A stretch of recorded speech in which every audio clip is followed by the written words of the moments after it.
مجتبی خامنئی کے کمانڈ سنبھالتے ہی ایرانی فوج نے اسرائیلی سرزمین کو صہیونیوں کے لیے جہنم بنا دیا ہے۔ اسرائیل کی ٹاپ لیڈرشپ ایرانی میزائلوں کے نشانے پر آ گئی ہے۔ ایرانی میزائلوں نے نیتن یاہو کا آبائی گھر اڑا کر رکھ دیا ہے۔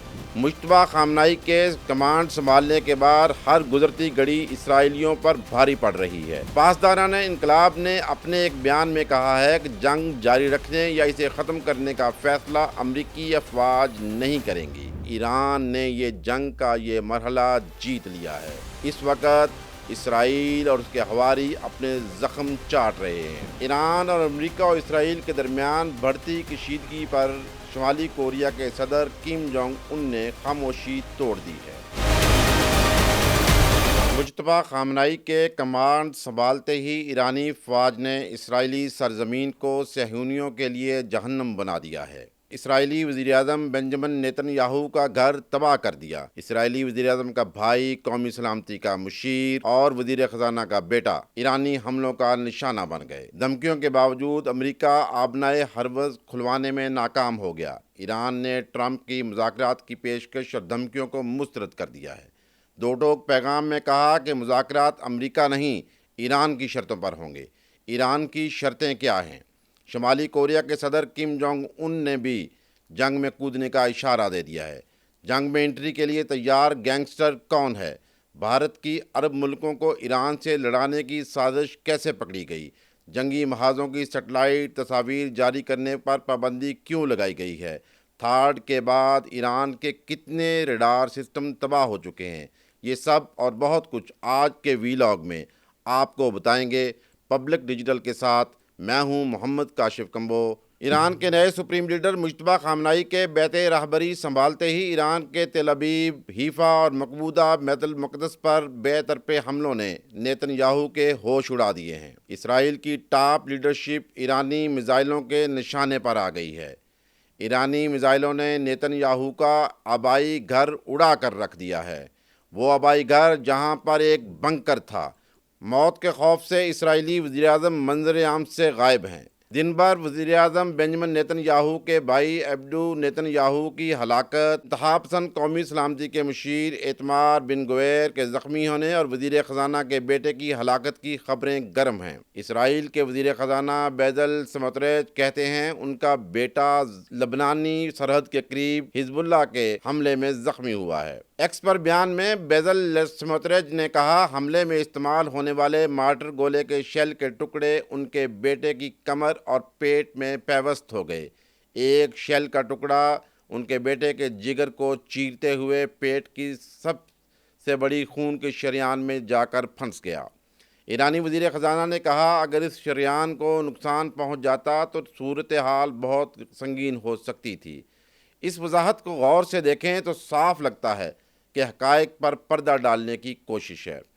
اسی طرح مختلف سوشل میڈیا پلیٹ فارم پر زیر گردش ایک پوسٹ میں دعویٰ کیا گیا کہ ایران نے وزیراعظم بنجمن نیتن یاہو کے گھر پر حملہ کیا ہے، جس کے نتیجے میں ان کے بھائی ایڈو نیتن یاہو ہلاک ہو گئے ہیں، جبکہ اسرائیلی انتہا پسند وزیر ایتمار بن گویر زخمی ہوئے ہیں، لیکن ان کے کسی افیشل نے اس کی تصدیق نہیں کی۔ فیکٹ چیک میں بھی ان دعووں پر شکوک و شبہات کا اظہار کیا گیا ہے، لیکن اس بات پر بھی نظر رکھیں کہ یہ فیکٹ چیک بھی صہیونیوں کے قبضے میں ہیں، اس لیے یہ تردید یا یہ فیکٹ چیک کے جو اعداد و شمار ہیں انہیں کسی صورت بھی مستند مانا نہیں جا سکتا۔ کہا جا رہا ہے کہ یہ دعوے یا یہ جو خبریں پھیلائی جا رہی ہیں کہ ایسی خبروں میں کوئی صداقت نہیں، یہ بیسیکلی صہیونی عوام کے گرتے ہوئے مورال کو بچانے کی ایک کوشش ہے۔ مجتبی خامنئی کے کمانڈ سنبھالنے کے بعد ہر گزرتی گھڑی اسرائیلیوں پر بھاری پڑ رہی ہے۔ اس وسطی اور شمالی اسرائیل مقبوضہ مغربی کنارے میں لاکھوں اسرائیلی پناہ گاہوں کی جانب دوڑتے نظر آتے ہیں۔ موت کے سائے میں ہر وقت صہیونی آبادیوں پر منڈلا رہے ہیں۔ لوگوں کے چھپنے کے لیے پناہ گاہیں کم پڑ گئی ہیں۔ دوسری جانب مجتبی خامنئی نے عسکری کے بعد سفارتی محاذ پر اسرائیل کے لیے بڑا پتہ کھیل دیا ہے۔ آبنائے ہرمز سے جہاز گزارنے کے لیے دنیا کو اسرائیل سے سفارتی تعلقات ختم کرنے کی شرط رکھ دی ہے۔ پاسدارانہ انقلاب نے اعلان کیا ہے کہ جو ممالک امریکی اور اسرائیلی سفیروں کو اپنے ملک سے نکال دیں گے انہیں آبنائے ہرمز استعمال کرنے کی مکمل آزادی ہوگی۔ ماہرین اس اعلان کو مجتبیٰ خامنائی کی حکمت عملی قرار دے رہے ہیں۔ اس اعلان سے ایران نے ایک تیر سے 4 شکار کرنے کی کوشش کی ہے، جس کا مقصد اسرائیل کو دنیا میں تنہا کرنا اور اپنے لیے سپیس بنانا ہے۔ بعض ماہرین اسے مجتبیٰ خامنائی کا ماسٹر سٹروک بھی قرار دے رہے ہیں۔ یہ دنیا کے لیے پیغام بھی ہے کہ اس امن میں رکاوٹ ایران نہیں اسرائیل ہے۔ پاسدارانہ انقلاب نے کہا ہے کہ اگر ایران پر حملے جاری رہے تو خطے سے 1 لیٹر تیل بھی برآمد نہیں ہونے دیا جائے گا۔ خطے میں سلامتی یا تو سب کے لیے ہوگی یا پھر کسی کے لیے نہیں۔ آبنائے ہرمز بند کرنے پر ایران کو 20 گنا زیادہ طاقت سے نشانہ بنانے کی دھمکی پر ایران نے صدر ٹرمپ کو بھرپور جواب دیا ہے۔ ایرانی قومی سلامتی کونسل کے مشیر علی لاریجانی نے کہا ہے کہ عاشورہ سے محبت کرنے والے ایرانی عوام تمہاری کھوکھلی دھمکیوں سے نہیں ڈرتے۔ آبنائے ہرمز یا تو سب کے لیے امن اور خوشحالی کی آبنائے ہوگی یا پھر جنگجوؤں کے لیے شکست و ریخت کی آبنائے ہوگی۔ تھاڈ کے بعد امریکہ کے مزید 10 ریڈار سسٹم کے تباہ ہونے کے دعوے بھی سامنے آ رہے ہیں، جس سے صدر ٹرمپ کے ہاتھ پاؤں پھول گئے ہیں۔ ایرانی حملوں میں شدت اور روسی صدر سے گفتگو کے بعد صدر ٹرمپ نے جلد ختم ہونے اور مذاکرات کے اشارے دیے ہیں۔ ٹرمپ کے بعد صدر پوٹن نے ایرانی صدر مسعود پزشکیان سے رابطہ کر کے ثالثی کا پیغام پہنچایا ہے، لیکن بات بنتی نظر نہیں آ رہی۔ ایرانی صدر نے صدر ٹرمپ کے جنگ ختم کرنے کے دعوے کو مسترد کر دیا ہے۔ دوسری جانب ایک انٹرویو میں ایرانی وزیر خارجہ عباس اراغچی نے کہا ہے کہ جب تک دشمن کی توپیں خاموش نہیں ہو جاتی ہم لڑتے رہیں گے۔ ایران کی جانب سے کہا گیا ہے کہ ثالثی یا مذاکرات صرف جنگ بندی کے لیے نہیں ہونے چاہیے۔ ایران نے جنگ شروع نہیں کی لیکن ہم اسے ختم ضرور کریں گے۔ ایرانی حکومت کی ترجمان فاطمہ مہاجرانی نے کہا ہے کہ ثالثی یا مذاکرات میں حملوں کا مکمل خاتمہ اور آئندہ حملوں کی روک تھام کی ضمانت ضروری ہے۔ پاسدارانہ انقلاب نے اپنے ایک بیان میں کہا ہے کہ جنگ جاری رکھنے یا اسے ختم کرنے کا فیصلہ امریکی افواج نہیں کریں گی، بلکہ یہ فیصلہ اب ایران کے ہاتھ میں ہے۔ پاسدارانہ انقلاب کے ترجمان جنرل علی محمد نعیمی نے دعویٰ کیا ہے کہ ایران نے خطے میں امریکہ کے تقریباً 10 جدید ریڈار نظام تباہ کر دیے ہیں اور اب ہم امریکی طیارہ بردار جہاز USS جیرالڈ فورڈ کی آمد کے منتظر ہیں۔ جنرل نعیمی نے کہا ہے کہ صدر ٹرمپ اپنے دعووں میں سچے ہیں تو حقائق کیوں چھپا رہے ہیں۔ انہوں نے سوال اٹھایا کہ اگر واقعی ایرانی میزائل ختم ہو چکے ہیں تو پھر میڈیا کو تباہی اور حملوں کی تصاویر شائع کرنے کی اجازت کیوں نہیں دی جا رہی؟ ہلاکتوں کے اعداد و شمار کیوں چھپائے جا رہے ہیں؟ نیو یارک ٹائمز کے مطابق ایران نے حالیہ جنگ کے آغاز سے خطے میں امریکی اہداف پر 2000 ڈرونز اور 500 میزائل داغے ہیں، جن سے بڑے پیمانے پر تباہی ہوئی ہے۔ ایرانی حملوں سے ہونے والی تباہی سے امریکہ اور اسرائیل پریشان ہیں۔ ایرانی مزاحمت اور جوابی حملوں نے اسرائیلی حکام کی نیندیں اڑا دی ہیں۔ یہی وجہ ہے کہ نقصانات کی تفصیلات سامنے آنے کے بعد مشرقی وسطیٰ کی سیٹلائٹ تصاویر پر فوری پابندی لگا دی گئی ہے۔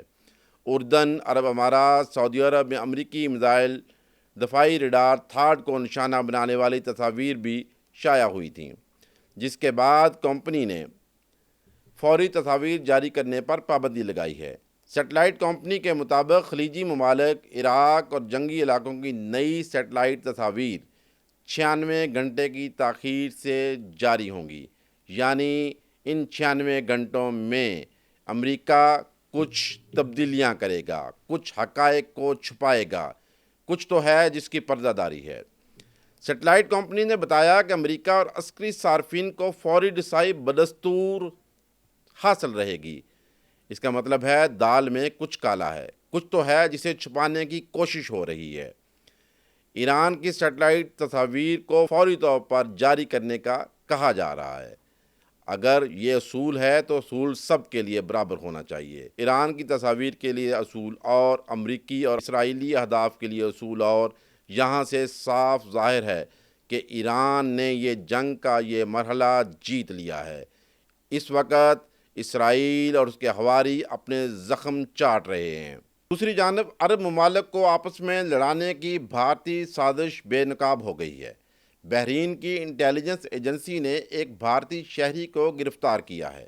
بھارتی شہری پر اسرائیلی خفیہ ایجنسی موساد کو حساس معلومات فراہم کرنے کا الزام ہے۔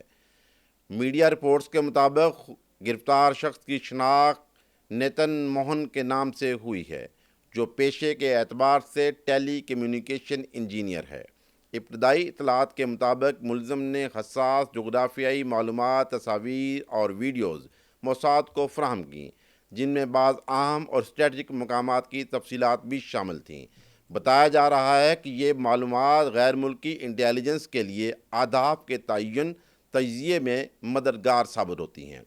یوں اس سے یہ اندازہ بھی لگایا جا سکتا ہے کہ یہاں سے بحرین کی تصاویر اسرائیل کو فراہم کرنے کا مقصد وہ فالس فلیگ آپریشنز ہیں جو اسرائیل پچھلے کئی دنوں سے مشرق وسطیٰ میں کر رہا ہے، اور ان کا الزام ایرانی افواج پر لگایا جا رہا ہے۔ دوسری جانب ایران کی وزارت انٹیلیجنس نے بھی ملک میں ایک جاسوس نیٹ ورک پکڑ لیا ہے۔ وزارت انٹیلیجنس حکام کے دعووں کے مطابق حالیہ دنوں میں امریکہ اور اسرائیل کے ساتھ مبینہ طور پر جاسوسی یا تعاون کے الزام میں 30 افراد کو گرفتار کیا گیا ہے۔ ذرائع یہ دعویٰ کرتے ہیں کہ ان گرفتار ہونے والوں میں بھی ایک بھارتی شہری شامل ہے۔ وزارت انٹیلیجنس حکام کے مطابق ایک مشتبہ شخص جو کہ ایک غیر ملکی شہری ہے، اس پر الزام ہے کہ اس نے خلیج فارس کی 2 حکومتوں کو حساس سیکیورٹی معلومات فراہم کیں، جنہوں نے اسے امریکہ اور اسرائیل کے ساتھ شیئر کیا۔ حکام کا کہنا ہے کہ 19 دیگر ملزمان فیلڈ اور میڈیا آپریٹو تھے جو حکومت مخالف گروپوں اور اسرائیل کے ساتھ رابطوں میں تھے۔ پچھلے سال ایران پر اسرائیلی حملوں کے بعد ایران میں بھارتی ایجنٹوں کا نیٹ ورک پکڑا گیا تھا۔ موجودہ کشیدگی میں بعض ڈاٹس کو ملائیں تو ایران کو مسلم ممالک سے لڑانے کی سازش میں بھارتی کردار واضح ہو جاتا ہے۔ اس میں کوئی شک نہیں کہ بھارت ایران اور مسلم ممالک کو ایک دوسرے سے لڑانے کی کوشش کر رہا ہے، جیسا کہ ایران مسلسل ترکیے، آذربائیجان اور مشرق وسطیٰ کے ممالک میں حملوں سے انکار کر رہا ہے۔ ایران کہتا ہے ہم جو حملہ کرتے ہیں ہم اس کو قبول بھی کرتے ہیں، لیکن جو حملے ہم نہیں کر رہے وہ فالس فلیگ آپریشنز ہیں۔ مسعود پزشکیان نے آذربائیجان کے صدر اور ترکیے کے صدر کے ساتھ ٹیلی فونک گفتگو کرتے ہوئے حملوں کی آزادانہ تحقیقات کی پیشکش بھی کی ہے۔ دوسری جانب جنگ کے آغاز کے دنوں میں قبرص میں ایک برطانوی اڈے کو نشانہ بنانے کی خبریں سامنے آئیں۔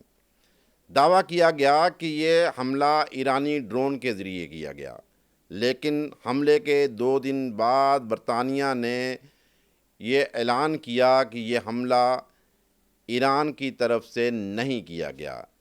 وہ ڈرون ایرانی ڈرون شاہد جیسا ضرور تھا، لیکن وہ ایرانی ڈرون نہیں تھا۔ اس سے ثابت ہوتا ہے کہ اسرائیل مسلسل فالس فلیگ آپریشن کر کے اسلامی ممالک کے درمیان بد اعتمادی کو بڑھا کر جنگ کو پھیلانے کی سازش کر رہا ہے۔ لیکن پاکستان کی پس پردہ ڈپلومیسی سے یہ جنگ ابھی تک رکی ہوئی ہے۔ اگر حقائق کا غیر جانبداری سے جائزہ لیں تو پاکستان جنگ رکوانے اور بھارت جنگ کو بڑھانے میں لگا ہوا ہے۔ اس کا مطلب یہ ہوا کہ مودی اپنے دوست نیتن یاہو کی سہولت کاری میں پوری طرح سرگرم ہے۔ ایران اور امریکہ اور اسرائیل کے درمیان بڑھتی کشیدگی پر شمالی کوریا کے صدر کم جونگ ان نے خاموشی توڑ دی ہے۔ پچھلے کئی دنوں سے سوشل میڈیا پر ان کے حوالے سے بہت سی میمز گردش کر رہی تھیں، لیکن اب وہ خود کھل کر سامنے آ گئے ہیں۔ پیانگ یانگ میں فوجی اہلکاروں اور حکام کے اجتماع سے خطاب کرتے ہوئے کم جونگ ان نے کہا ہے کہ ان کا ملک جنگ نہیں چاہتا، لیکن اس کا جنگ سے بچنے کا بھی کوئی ارادہ نہیں۔ انہوں نے مغربی ممالک خصوصاً امریکہ کو سخت تنبیہ کی ہے اور اپنے ملک کی فوجی طاقت کا حوالہ بھی دیا ہے۔ کم جونگ ان نے امریکہ اور اسرائیل کی جانب سے ایران پر کیے گئے حملوں کو شرمناک اور غیر قانونی جارحیت قرار دیا ہے۔ کم جونگ ان نے کہا ہے کہ یہ اقدام کسی بھی ملک کی علاقائی خود مختاری اور قومی سلامتی کی کھلی خلاف ورزی ہے۔ کم جونگ ان نے دعویٰ کیا ہے کہ دنیا گینگسٹر کی طرز کی منطق پر چل رہی ہے اور صرف وہی ممالک محفوظ رہ سکتے ہیں جن کے پاس بے پناہ طاقت ہے۔ ماہرین کہتے ہیں کم جونگ ان نے جنگ میں انٹری دے دی تو امریکہ اور اسرائیل کی دوڑیں لگ جائیں گی۔ اب دیکھنا ہے کہ آنے والے دنوں میں یہ جنگ کون سا رخ اختیار کرتی ہے۔ یہ جاننے کے لیے اور جس جنگ سے جڑے اہم حقائق کے حوالے سے تازہ ترین اور مستند تفصیلات کے لیے پبلک ڈیجیٹل کے ساتھ جڑے رہیے۔ میں ہوں محمد کاشف کمبو۔ یہ ویڈیو ولاگ آپ کو کیسا لگا کمنٹ سیکشن میں ضرور بتائیے گا۔